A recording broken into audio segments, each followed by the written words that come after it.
I have a massive pile of batting, a slightly smaller pile of scraps, and some select art gallery solids. And we're gonna make something little me would have died for.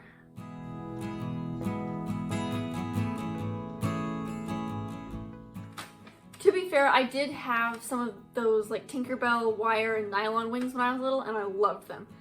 But I'm going to be making something more heirloom quality. Pinterest decided to show me these images, and I've kind of seen them going around for a while, but it wasn't until the other night that I really got the itch to make a pair. I found this pattern on Etsy. It's by Buck and Bloom. It's called Luna Fairy Wings, and I just love them so much. They're the perfect shape. I love the simple butterfly applique details, and I just couldn't help it. I broke down and bought it. I'm going to be attempting to make all three of the sizes. I have these three colors here. I've got like this really pretty brown, this green, and pink. My idea is that I am going to do the traditional green Luna moth because I think it's really cool. We're going to do a pink one just to be extra girly. And then for the people who like muted colors, I'm doing this one. I don't think any child will share my sentiment, but honestly, this is the one I'm most excited about. A whole bunch of browns and white. Oh, it's gonna be so pretty. More like moth wings. I would wear them. I don't know about any other little kid. Just makes me so happy. I think I'll probably use the brown for the smallest size because when you're like 0 to 2 years old, you don't have that many opinions, do you? Appeal to the moms more, we'll see. I think I'm gonna make the medium size pink because I know that is when you get opinions when you're like 4. You've got a lot of likes and dislikes, and I'd really like to make a pink girly one for that age. And then the largest size is for 6 and 7 year olds, and I think I'm going to make the green one for those. We'll see how it goes. Technically, I try not to buy PDF patterns off of Etsy. The first time I did it, it was so much work, and then it wasn't even the pattern pictured, and that just kind of turned me off a lot. But I figured since these are smaller, and I don't think I'll be able to find them anywhere else, I'd give it a shot.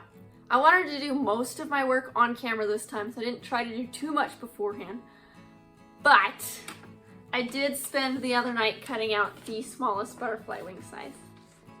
And honestly, the way it prints is super intuitive. Taping it together is an absolute breeze. I had such a good experience with this compared to last time. I'm going to be trying to film and work on each of these at the same time, doing the stages for each one at the same time. But I'm going to be transparent. I much prefer getting one thing done and moving on to the next. So I might mid-project break and go ahead and just finish one and then move on to the next and then make the last one. However, thanks to Film Magic, I can edit all of those steps together so that you only have to watch one process instead of watching me make one pair of wings and then watching the entire process again and again. It should be easy to watch, should be fun. We'll see how long I can last doing all of them at the same time. That being said, I am going to go ahead and start cutting out my pattern pieces, taping them together, figuring out how they're all going to lay out. I think what I'd like to do for the rest of the day is get everything cut, because it does take batting and like several types of interfacing, fabric, applique, etc. So I think the goal for today is just to cut out everything, and if I get more done, I will be happy, but I'm not counting on it. Also, hi, I'm Robin West, a young wife, artist, and sewist here on YouTube.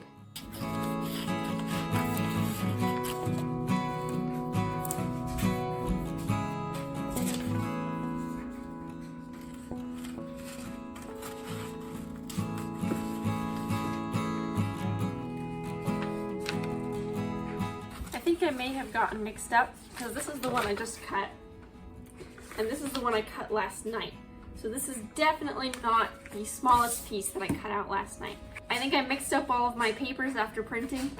At least I have them all grouped together so I know that all of the correct pieces go to the same size, but I don't know which size that is. So that'll be interesting. Also, I wanted to clarify that I'm making these for a market. We're going to a market, that's why I'm making 3 of them, and that's why I'm kind of guessing at who's going to actually want them. I did not mention that, I meant to, but that's the idea behind these. If they go well and they sell well, I might make more of them, and I'd very much love to make one for my future daughter, God willing.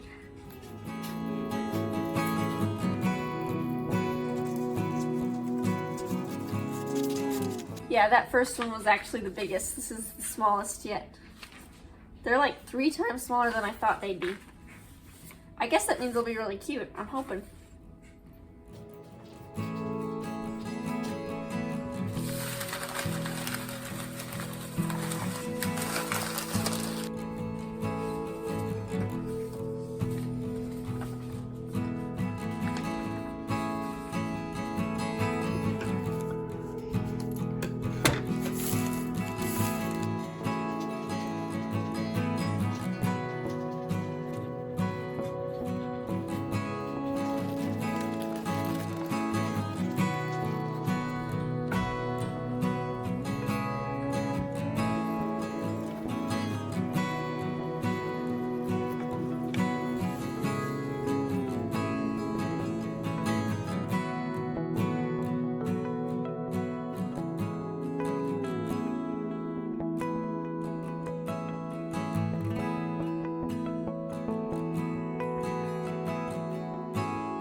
In case you hadn't noticed the outfit change, this did take more taan 1 night. I was so drained last night, I just stopped in the middle of it, and I completed the rest of the cutting today.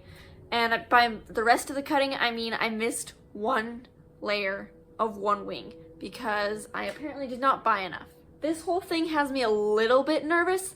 I am not super versed in the world of interfacing what I should have gotten. The quilt batting I know is perfectly fine. I'm used to that. The fusible interfacing that they told me to get was supposed to be heavyweight, I think. And I think this is what I got. I know it'll work because it is nice and stiff, and I think it'll give it a great shape, but I don't know if it was specifically what they wanted. The one that I'm really, really unsure about is this see-through sew-in interfacing, and they want me to trace all the quilting lines onto it. I have no idea if I got the right thing. What I have is pretty much just this slippery see-through fabric. I'm gonna try to draw on it, probably with just a pen, and then see if it stays. I'm very nervous about this next part, but we're gonna try it. Also, please admire my bandaged fingers. I poked myself quite a few times. So yeah, this is what I have to work with. It is quite see-through, and pretty much what they want me to do is trace all these quilting lines and the applique lines just so I kind of know what I'm doing.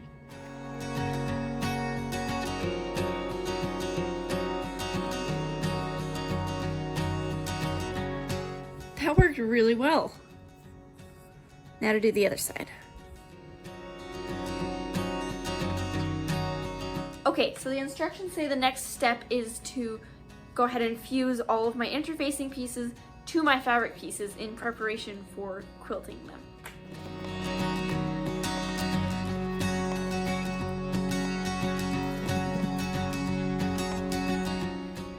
It is a new day once again. I definitely ran into a hiccup with this project. So I had been doing the very, very thick heavyweight interfacing on the brown one a couple nights ago before realizing that I have to turn the wings inside out. So basically you quilt them, then you're gonna want to put the back and the front together, right sides together, sew them around, and then turn them inside out. Having that much bulk in the seams was really going to mess me up. And because it's fused onto the fabric, it was gonna be very difficult to cut it so that I could sew around the seams without it, if that makes sense. So just sewing on the fabric instead of the interfacing was not possible. That frustrated me a little bit. I did do 3 different tests. This was the first one. I realized that I probably shouldn't use the thick interfacing, so I just used some thin, like, featherweight stuff. And it's okay, it holds its shape. It's interfaced on both of the fabric sides and then quilted. And it's definitely kind of floppy.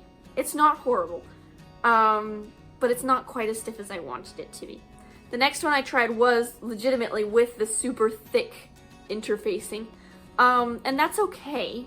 It is extremely stiff, and can you see these wrinkles here? It starts to look kind of odd. It's also starting to pull on the seams. You can actually see the seams on the side. It's really bulky and it looks kind of weird when you bend it. Like it's got a whole bunch of wrinkles going on. The last thing I tried was taking 2 layers of the first very thin interfacing like this one, but I did 2 layers of it and I got this. Now I know that this is a smaller piece than both of my other tests, so it's possible that that's skewing my perception of it. But this is kind of the best of both worlds. It's not super floppy, it holds its shape pretty well. It's stiff, but you can't see the seams in between when you fold it right side out. I think I'm gonna go with this. It's kind of sad that I wasted a whole bunch of the thick stuff, but I'll have to find some sort of like small bag pattern that I can use it on, and hopefully it won't go to waste. I did end up going to Hobby Lobby and grabbing the interfacing that I needed, and I got the heaviest featherweight I could find. So it's still paper thin interfacing, but doing 2 layers, it should make it stiff, but I'll be able to turn it right side out and it won't bulk up the seams too much. So I know you're probably tired of watching me cut fabric, but we're gonna do that all over again. I did have to recut the brown because I had ironed the pieces onto the interfacing, but thankfully, A, it's the smallest size of the pattern, so I don't need as much fabric, and B, I think my guardian angel must have tapped me on the shoulder because I got a whole yard of that one instead of the 3/8 like the other 2. I was planning to use the brown as accents on the other 2, but I didn't end up needing them, so I had enough fabric to recut it without going and buying more fabric, which is awesome. I'm so happy about that. Anywho, enough stalling, we're gonna cut this interfacing one more time.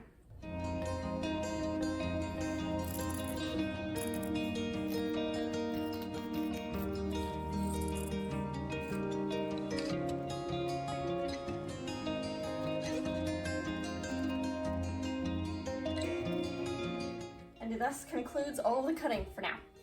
I'm going to fuse the interfacing onto these guys, and then we'll finally be able to start sewing, which I've been looking forward to so much.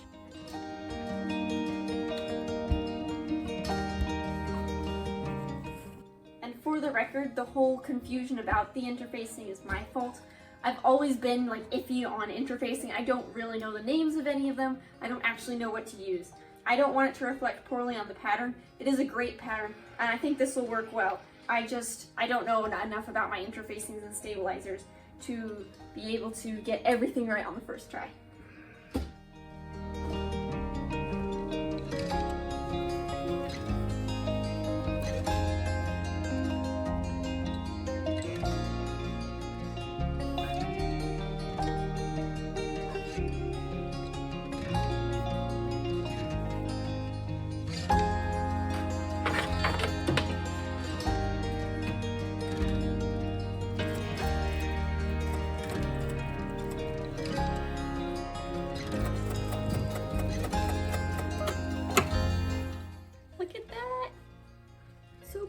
It's hard to see on the video, but I did use a contrasting thread. It's like a very light cream color.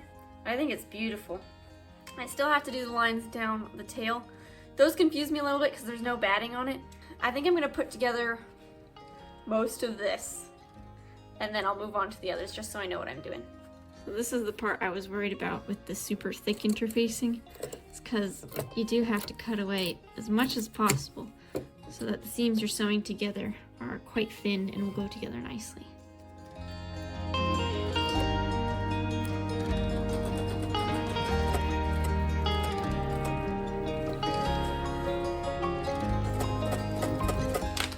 Okay, upon further viewing, I need to make the shoulder straps first so that I can attach them between the front and the back wing.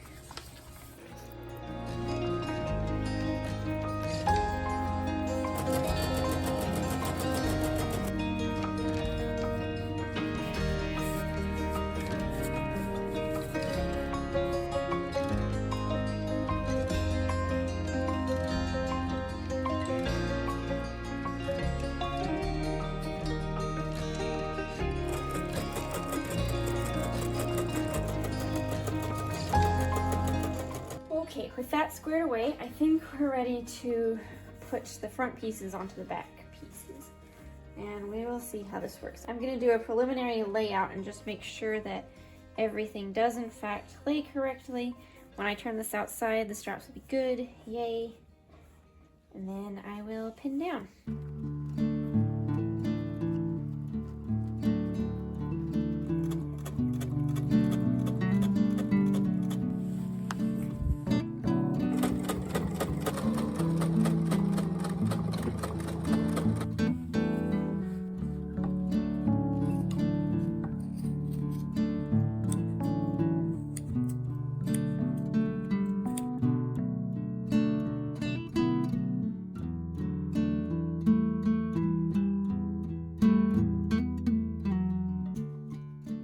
Okay, I think that's it for today.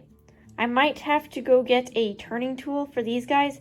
They just will not come out with my fingers, the pencil I was using. I have seen tools you can use specifically for turning out little tiny tubes like this, so maybe I'll invest in that.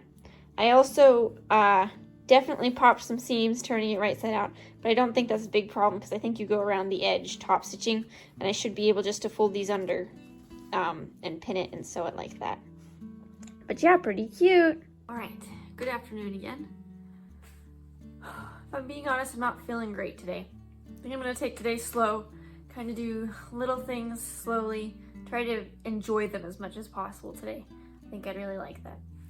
I do want to start on the next two. I don't think I'm quite gonna split off and completely finish the brown one yet.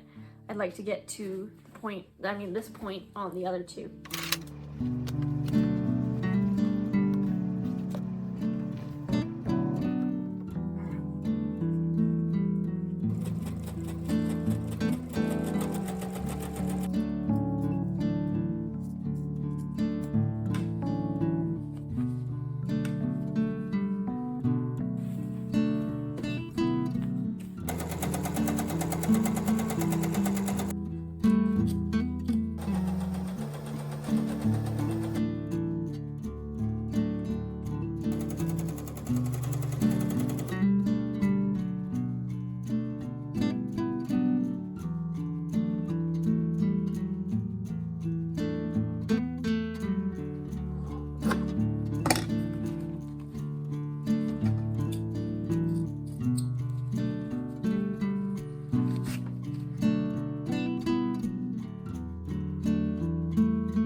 Because I had difficulties with the seam popping here on the first one, I'm gonna go ahead and do this seam here, like between the straps, maybe like 2 or 3 times. I already did that on the green one, and we'll see if it helps at all when I turn it right side out.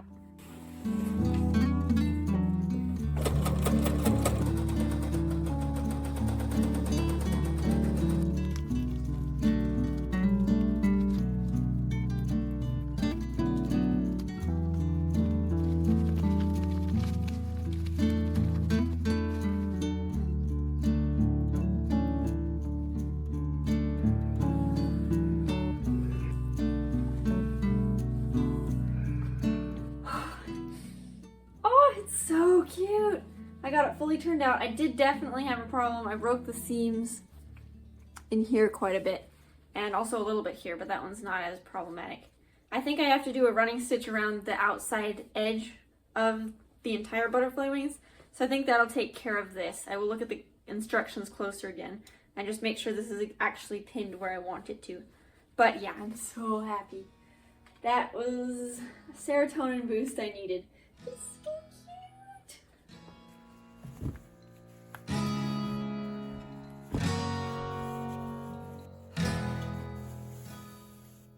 So I was correct. The next step is to go ahead and top stitch around the outline of the wings. I think I'm gonna do that now with all 3 of them.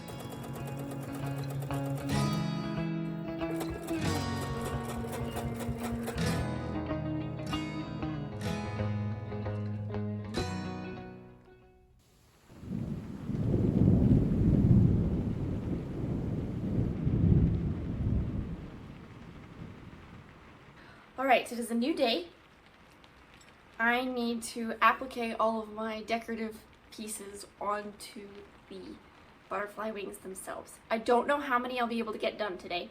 I'm going to start with the pink one and then move on to the brown and the green.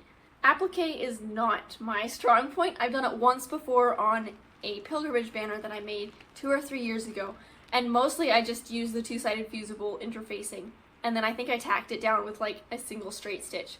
It was not well done, and I'm not super proud of the appliqué job. I think what I want to do is either do the blanket stitch around all of my pieces or do a very, very tight zigzag stitch. The zigzag stitch is what the pattern suggested, or I think the pattern used. Like, I don't mind how it looks on the pattern. I have seen a lot of appliqué with the blanket stitch, and that's kind of the one I'm curious to try. So I think I might start with the blanket stitch, and if that really doesn't work, I'm happy to zigzag over it. Like, I'm going to cover it anyways if I use the zigzag stitch.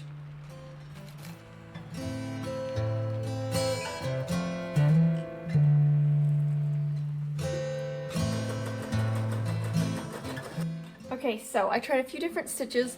The first one was like a normal blanket stitch, but I was doing it in white, and I really did not care for how much it contrasted on the brown I was appliquing. So I swapped over to brown, tried a thinner blanket stitch, really hated it. So for a while I just settled on the very tight zigzag stitch like the pattern suggested. But it takes so much thread, and I'm not crazy about how it looks. So I said, wait a second, let me try and do the thick blanket stitch again with the correct color thread. And it turned out more like this circle here. And I like it way better. It looks appliqué. It almost looks like it's thick embroidery thread because the needle goes back and forth over it 3 or 4 different times. And I think it's really cute. I am not taking out all of this zigzag stitching up here. It's just going to be the way this one is. But I think for the rest of all of the other appliques, I'm going to be doing the blanket stitch.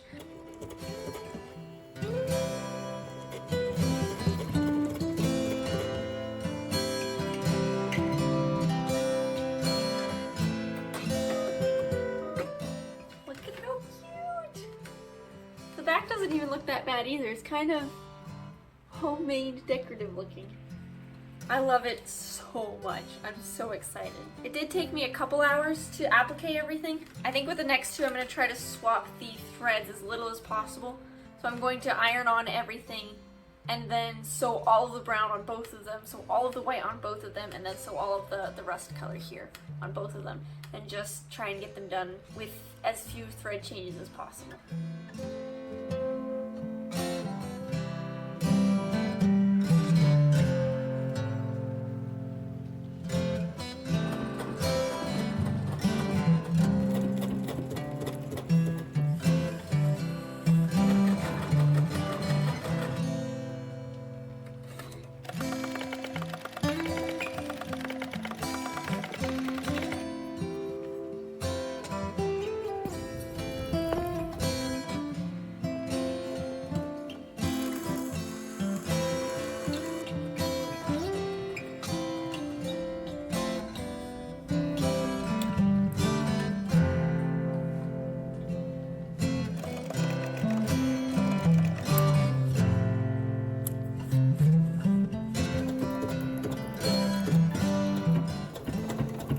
It took me a couple extra days because I ran out of that brown thread, but they are all appliqued now. They're really cute. I actually don't mind how they look from the back either. I think they're kind of pretty. You're not going to see the front very much because it's going to be mostly covered up. This is the side that really matters. So the next part, we are going to try and attach these guys to the top so that they do actually wear more like a vest. So I've got to cut out a couple more pieces for that, and then we should attach the straps and be done.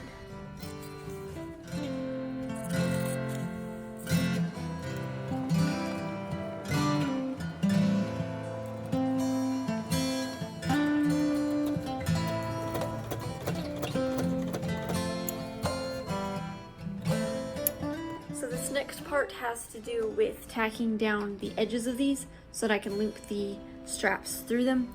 It suggests just tacking it down on the sewing machine as far as I can understand, but I really don't want it to show up on the quilted side, so I think I'm going to hand sew it.